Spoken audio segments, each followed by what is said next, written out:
Welcome back to our channel, Tech Enthusiasts. In today's video, we have some interesting news about the upcoming flagship phone from Samsung, the Galaxy S24 Ultra. If you were hoping for major camera upgrades, we might have some disappointing news for you. Let's dive right into it. As you may remember, Samsung made significant improvements to the camera system on their previous flagship, the Galaxy S23 Ultra. However, according to a recent report by Universe ICE, it seems like the camera setup on the Galaxy S24 Ultra might not see any major upgrades.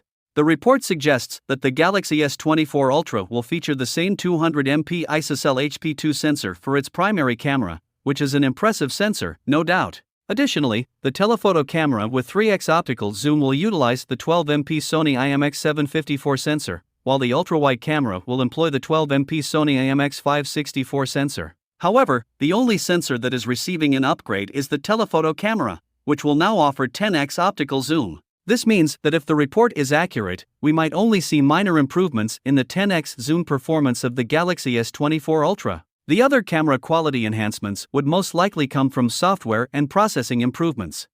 It's important to note that no specific information has been provided regarding the camera setup of the Galaxy S24 and the Galaxy S24 Plus models. However, considering the lack of significant camera upgrades in the Galaxy S24 Ultra, it's possible that the other two models in the lineup might follow suit. Now, while this news might be a bit disappointing for those expecting groundbreaking camera improvements, it's essential to remember that Samsung has been known to excel in software optimization and image processing. So even without major hardware changes, we can still expect the Galaxy S24 series to deliver impressive camera performance. That's all the information we have for now regarding the camera upgrades on the Galaxy S24 lineup.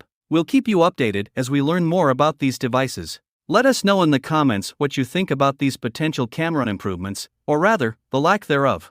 If you enjoyed this video, make sure to give it a thumbs up and subscribe to our channel for more exciting tech news and updates. Thanks for watching, and we'll catch you in the next one.